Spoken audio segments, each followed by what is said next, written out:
नमस्कार मित्रांनो, तुम्ही समोरच्या व्यक्तीच्या मेसेजला लगेच रिप्लाय देत नाही किंवा प्रत्येक छोटी मोठी गोष्ट, तुमचे भूतकाळ, तुमचे विचार लगेच समोर मांडत नाही. त्या व्यक्तीच्या मनात एक प्रचंड मोठं तेव्हा प्रश्नचिन्ह उभं राहतं की ती व्यक्ती करू लागते की हा माणूस इतरांसारखा सहजपणे माझ्याकडे आकर्षित का होत नाही आहे.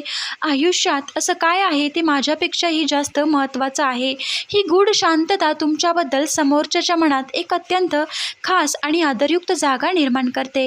लक्षात ठेवा, तुमचे हजारो शब्द जे काम करू शकत नाहीत ते तुमची एक शांतता करून जाते. मानवी मन नेहमीच त्याच गोष्टींचा सतत जास्त विचार करत जातं जी गोष्ट पूर्णपणे स्पष्ट, जिथे थोडा सस्पेन्स असतो. तुमची ती ही शांतता समोरच्याला एक स्पष्ट संदेश देते. जग केवळ त्यांची भोवती फिरत नाहीये, तुमच्याकडे एक आयुष्य आहे ते जाणवतंय. त्यांच्या मनात तुमचं मूल्य एका रात्रीत अनेक वेळा वाढतं. पण ही गूढ शांतता उगीच वरवर दाखवून चालत नाही. ती टिकवून ठेवण्यासाठी तुम्ही तुमच्यामध्ये हवा भावनांचा कठोर नियंत्रण. मित्रांनो, मुख्य किल्ली भावनांवर पूर्ण नियंत्रण असणारा पुरुष कोणत्याही नात्यात सर्वोच्च स्थानी असतो. एक सार्वत्रिक सत्य लक्षात घ्या, जी गोष्ट खूप सहज आणि स्वस्त असते तिची किंमत मात्र शून्य होते.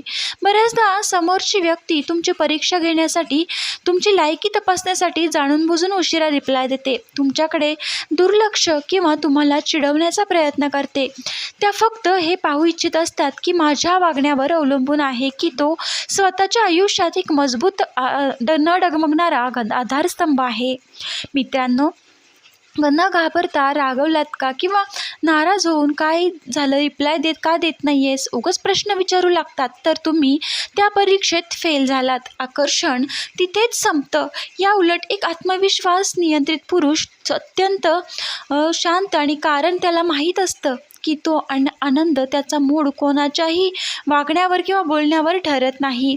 जेव्हा समोरच्या व्यक्तीला जाणवतं की त्याचा मूड सस्पेन्सनुसार बदललेल्या वागण्यामुळे किंवा त्याच्या मनाच्या काही वर्तणुकीमुळे तुमच्या शक्तीसमोर नतमस्तक होते, तेव्हा कल्पना करा की तो पुरुष लगेच मिनतवाऱ्या करू लागतात. आत्मनियंत्रित पुरुष कोणत्याही मिनतवाऱ्या न देता आपल्या ध्येयावर, आपल्या कामावर त्याचं लक्ष केंद्रित करतो. यामुळे ती व्यक्ती चक्रावून जाते आणि विचार करू लागते की हा माणूस इतका शांत कसा राहू शकतो. तुमची प्रतिक्रियाच तुमचं मूल्य ठरवते. जितकी कमी आणि परिपक्व ठेवणारा निर्णय द्याल, तितकं तुमचं आकर्षण अधिक धारदार, रहस्यमयी बनेल. भावनांवर नियंत्रण ठेवणारा पुरुष प्रत्येकासाठी एक सुरक्षित आणि अत्यंत विश्वासार्ह केंद्र बनतो.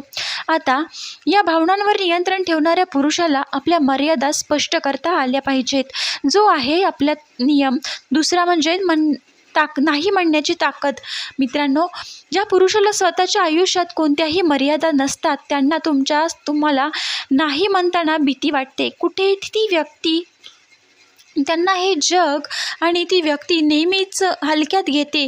त्यामुळे तुम्ही नाही म्हणायला शिका. त्यांना गृहीत धरलं जातं. पण जो पुरुष स्वतःच्या आयुष्याचे नियम स्वतः बनवतो आणि आपल्या मर्यादा स्पष्ट ठेवतो, नाही म्हणायला शिकतो, कोणत्याही व्यक्तीला सर्वात जास्त आकर्षक आणि आदरणीय वाटतो तो पुरुष. तेव्हा तुम्ही विचार करा, मर्यादा का आवश्यक आहेत? कारण मानसशास्त्र सांगतं, अशा लोकांकडे जास्त आकर्षित होतात ती व्यक्ती प्रत्येकासाठी उपलब्ध राहत नाही. त्या लोकांकडे जास्तीत जास्त व्यक्ती आकर्षित झालेल्या आपल्याला दिसून येतात.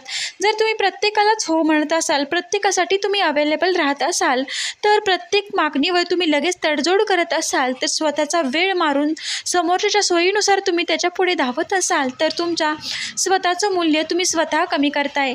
तुमच्या मर्यादांमुळे तुमचा आदर निर्माण होतो. मित्रांनो, जेव्हा तुम्ही तुमच्या मूल्यांवर ठाम असता, तेव्हा तुम्ही स्वतःची किंमत वाढवता. नकळतपणे एक अत्यंत पॉवरफुल संदेश देता की मी समोरच्याचा आदर करतो, मलाही आदराची मागणी आहे, करण्याचा पूर्ण हक्क आहे. स्वतःच्या वेळ आणि ऊर्जेची किंमत जपणारा पुरुष आपल्या ध्येयांना सर्वोच्च प्राधान्य देतो. अशा पुरुषाला पाहून समोरची व्यक्ती विचार करते की हा बाकीच्यांसारखा नाही आहे.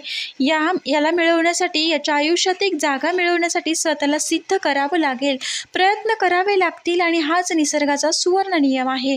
जेव्हा तुम्ही स्वतःचं मूल्य ठरवता तेव्हा त्यावर ठाम राहता, तेव्हा संपूर्ण जग त्याला आव्हान देतं, तर अत्यंत नम्रपणे स्वीकारतं. तुमची स्पष्ट नाही म्हणण्याची ताकद तुमचा आदर वाढवते आणि एकदा आदर निर्माण झाला की आकर्षणाचा पाया भक्कम करते. मित्रांनो, जर आदराचा विस्तार करण्यासाठी तुम्हाला वेळेची किंमत ओळखावीच लागते, कारण आकर्षणाच्या या जगात जास्त उपलब्धता म्हणजे मूल्य कमी हाच आहे आपला तिसरा नियम. म्हणजे मर्यादित उपलब्धतेची दुर्मिळ खेळ. आकर्षणाचा सर्वात मूलभूत आणि कधीही न बदलणारा सिद्धांत आहे, तुम्ही कोणासाठी जितके उपलब्ध राहाल तितका तुम्हाला ते हलक्यात घेतलं जातील किंवा स्वस्त समजलं जाईल. त्या क्षणी 24 तासांसाठी हजर राहणे किंवा एका रिंगवर फोन उचलत असाल तरी त्याच्या मनातील तुमचं मूल्य हळूहळू संपून जातं. पण जशी तुम्ही तुमची उपलब्धता मर्यादित ठेवता, तुम्ही एक दुर्मिळ संसाधन बनता. अर्थशास्त्राचा नियम इथेही लागू होतो. कमी मिळतं ते जास्त मौल्यवान वाटतं. जर तुम्ही नेहमी मेसेजवर आणि कॉलवर उपलब्ध असाल तर तुम्ही रिकामे नाही आहे, माझ्या आयुष्यात दुसरं कोणीतरी आहे महत्त्वाचं, मला हेच काम नाही आहे, मी रिकामी नाही आहे, हा संदेश तुम्हाला सामान्य अपयशी पुरुषांच्या श्रेणीत टाकतो. आणि मित्रांनो, जेव्हा आयुष्यात व्यस्त आणि असतात तेव्हा ध्येय तुमच्या व्यस्ततेमागे असतं. एखादा क्षण त्या व्यक्तीला तुमची गुणवत्ता दर्शवतं. त्या मनामध्ये शक्तिशाली तरंग निर्माण होतात आणि त्यांच्या मनात सुप्त संदेश जातो की हा माणूस आपला वेळ जपणार आहे, वेळ वाया घालवत नाही आहे. हा पुरुष खूप स्वतःला वेळ देतो आणि वेळ देणारा पुरुष, वेळ जपणारा पुरुष यासाठी खरोखरच खूप जास्त आहे आणि तुमची किंमत तुमच्या वेळेच्या मूल्यावर अवलंबून असते. तुम्ही तुमचा वेळ जितका दुर्मिळ आणि तुमची किमती बनवाल तितकंच तुमचं आकर्षणाचं मूल्यही तितकंच प्रचंड वाढतं. मित्रांनो, तुमची मर्यादित उपलब्धता तुम्हाला दुर्मिळ बनवते आणि पण जेव्हा तुम्ही वेळ देत नाही, तो वेळ इतका प्रभावी असतो की तेव्हा पाहिजे ती व्यक्ती तू आयुष्यभर विसरून यासाठी एक पोकळ शब्द पुरेसे नाहीत, तुम्हाला हवेत आहेत प्रभावी अनुभव. म्हणून मित्रांनो, समोरच्या व्यक्तीसाठी तुम्ही अवेलेबल राहत जाऊ नका. प्रत्येक गोष्टीला त्याला हो म्हणत जाऊ नका, कारण तुमचं मूल्य, तुमच्या शब्दाचं वजन या कृतीतून त्यांना दिसून येतं. तुम्ही प्रत्येक गोष्टीला हो म्हणत राहिला तर तुमची व्हॅल्यू तिथे कमी होते. तुम्ही नकार द्यायला शिकलं पाहिजे, काही गोष्टींना नाही म्हणायला शिकलं पाहिजे. यातच तुमचे मूल्य दडलेले असते.